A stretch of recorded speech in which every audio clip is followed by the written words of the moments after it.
What if I told you that one of the most ambitious megaprojects in history, a $200 billion development that took over a decade to build, was abandoned almost immediately after completion?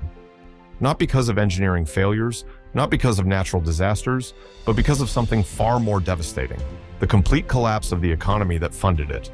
Today we're diving into the story of Kilamba New City in Angola, a ghost metropolis that stands as a monument to ambition, miscalculation, and the dangerous intersection of politics and mega construction.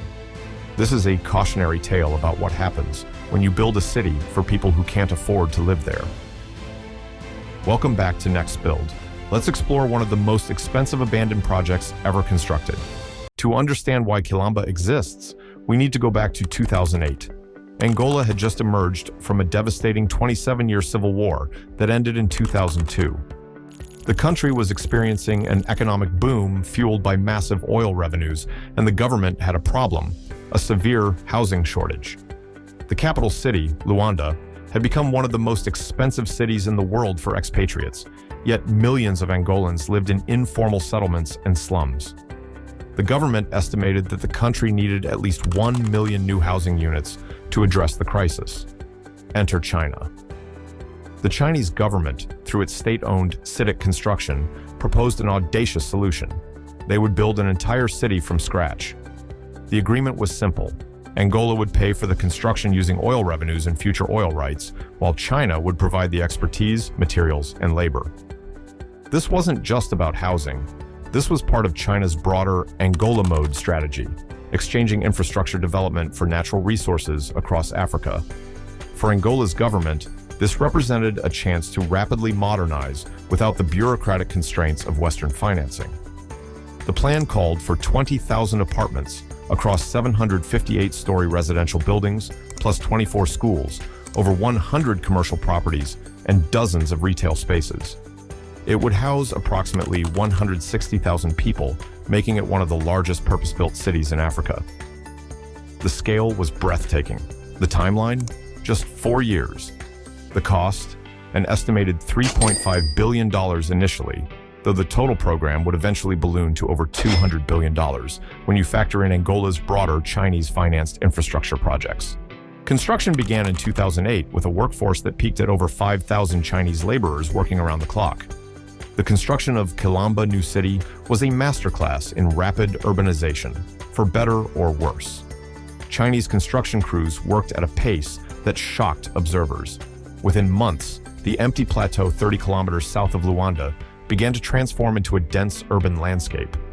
The buildings rose in uniform rows, painted in bright pastels, reds, yellows, blues, and greens, creating an almost surreal aesthetic that looked more like an architectural rendering than a real city. Every apartment came fully furnished with Chinese-made furniture, appliances, and fixtures. Air conditioning units jutted from every window. The infrastructure was comprehensive. Wide boulevards cut through the development. A massive central plaza was designed as the heart of the new city. Schools were built to serve thousands of children. Shopping centers waited for tenants. Everything was planned down to the smallest detail. By 2012, just 4 years after breaking ground, Kilamba was substantially complete. Towers that would house 160,000 people stood ready. The streets were paved, the utilities connected, the landscaping planted. From an engineering perspective, it was an incredible achievement. An entire city built in less time than it takes to complete a single skyscraper in most Western countries. International media began taking notice. Photos of the colorful ghost city circulated online, showing rows upon rows of identical buildings standing empty against the African sky. Western journalists dubbed it Ghost City and questioned whether anyone would ever move in. But here's where the story takes its dark turn. While the buildings were finished, almost no one could afford to live in them. The apartments in Kilamba were priced between $120,000 and $200,000, a figure that might seem reasonable in Manhattan or London, but in Angola, it was catastrophic. At the time, the average Angolan earned around $3,000 per year. These apartments were priced at 40 to 65 times the average annual income. To put that in perspective, that would be like pricing starter apartments in America at $3 million when the target buyers earned $75,000 per year. It was economically impossible for the intended residents. The government had made a critical miscalculation. They assumed that Angola's growing middle class and the demand for housing would naturally fill the city. They also offered financing options, but even with mortgage assistance, the monthly payments were far beyond what most Angolans could afford. A typical mortgage payment would consume 100% or more of a middle-class family's income. Meanwhile, Angola's economy was beginning to crack. The oil boom that had funded the project started to falter. Oil prices, which had been above $100 per barrel, began a steep decline that would eventually see them drop below $30 by 2016. Angola's economy, almost entirely dependent on oil exports, went into crisis. Youth unemployment soared above 50%. Inflation ravaged the local currency. The kwanza lost more than half its value against the dollar. The very people who were supposed to buy these apartments were now struggling to afford food. By 2012, after Kilamba's completion, fewer than 500 of the 20,000 apartments had been sold or occupied. The occupancy rate was less than 3%. The city sat empty, maintained by skeleton crews who mowed lawns and swept streets for no one. International photographers descended on Kilamba, capturing haunting images of pristine emptiness. Playgrounds without children, parking lots without cars, shopping centers without shoppers. It became a symbol of development gone wrong, of projects built without consideration for the people they were meant to serve. Critics pointed out the obvious. You can't solve a housing shortage by building houses that people can't afford. It was supply without demand, infrastructure without population, ambition without economics.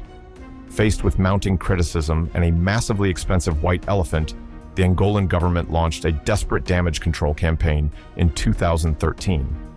They slashed prices by more than 70%, with some apartments now available for around $50,000. Still expensive for most Angolans, but at least conceivable for the emerging middle class. They also introduced subsidized housing programs, offering financing with interest rates as low as 3% over 30 years. Government employees and civil servants were given priority access and special payment plans. The government essentially had to buy their own city back from themselves and redistribute it at a loss. Slowly, very slowly, people began to move in. By 2015, occupancy had climbed to around 30%.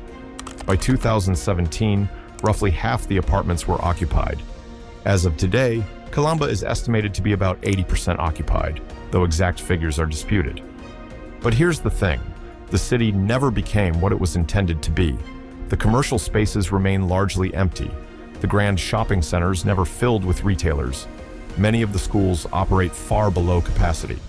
The city functions more as a bedroom community for Luanda than as a self-sustaining urban center. Residents complain about poor public transportation, limited job opportunities within the city, and maintenance issues that have already begun to appear in buildings barely a decade old. The bright pastel paint is fading and peeling. Infrastructure problems have emerged. The city has life, but it's a shadow of the vibrant metropolis that was promised. The financial damage is staggering. Angola borrowed heavily from China to finance not just Kilamba, but dozens of similar projects across the country. By 2018, Angola owed China over $25 billion, making it one of China's largest debtor nations in Africa. The debt burden has constrained Angola's ability to invest in education, healthcare, and other critical services. Kilamba isn't unique. It's part of a broader pattern of Chinese-financed infrastructure projects across Africa and beyond that have resulted in similar white elephants. From highways in Kenya, to stadiums in Zambia, to entire port cities in Sri Lanka, the model of resource-backed infrastructure financing has left a trail of debt and dysfunction. The fundamental lesson is this: infrastructure alone doesn't create prosperity. Building a city doesn't automatically create the economy to sustain it. The "if you build it, they will come" philosophy only works when you also build the jobs, the industries, and the economic opportunities that allow people to afford what you've built. Kilamba also highlights the dangers of megaprojects driven more by political considerations than economic realities. The project served multiple purposes. It demonstrated the government's commitment to addressing housing, it strengthened diplomatic ties with China, and it created impressive photo opportunities for politicians. But it wasn't designed around a realistic assessment of what Angolans needed or could afford. The rapid construction timeline, while impressive, meant cutting corners on planning. There was minimal community input, no gradual development to test demand, and no flexibility to adjust as economic conditions changed. Once construction began, the momentum of the project and the political commitments behind it made it impossible to stop or significantly alter course. The Chinese construction model, which prioritizes speed and uses predominantly Chinese labor and materials, also meant that Kilamba created few jobs for local Angolans during construction. The economic benefits flowed primarily back to China, while Angola assumed all the debt and risk. There's also a sustainability question. Kilamba was designed for car-dependent suburban living in a country where car ownership is low. The environmental impact of these sprawling developments, coupled with the energy demands of air conditioning every unit in a tropical climate, raises questions about long-term viability. So why was this $200 billion megaproject abandoned after everything was built? The answer is depressingly simple, because building the city was the easy part. Creating an economy that could support it was what proved impossible. Kilamba stands as a warning to megaproject planners everywhere. It demonstrates that construction capability has outpaced our ability to plan wisely. We can build anything now, entire cities in a handful of years, but that doesn't mean we should. The story does have a partial redemption arc. Unlike some abandoned megaprojects that remain permanently empty, Kilamba has achieved a degree of occupancy and functionality. People do live there now. Children attend the schools. The city has, in its own struggling way, come to life. But it's a life bought at enormous cost, both financial and social. For Angola, the legacy is complex. The country now has housing stock it desperately needed, but it also carries debt burdens that will constrain development for generations. For China, projects like Kilamba have sparked a reassessment of lending practices and a realization that infrastructure diplomacy can create political backlash when projects fail.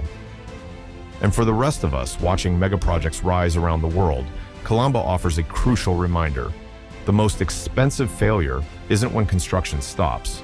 It's when you finish building something that nobody needs, nobody wants, or nobody can afford. The next time you hear about an ambitious megaproject promising to transform a nation overnight, remember Kilamba. Remember that cities aren't just collections of buildings. They're living ecosystems of people, jobs, culture, and opportunity. And you can't build those from scratch in 4 years, no matter how much money you spend. Thanks for watching Next Build. If you enjoyed this deep dive into one of the world's most infamous megaprojects, make sure to hit that like button and subscribe for more stories about the biggest, boldest, and sometimes most misguided construction projects on Earth. What megaproject should we cover next? Let me know in the comments below. Until next time, keep building, but build smart.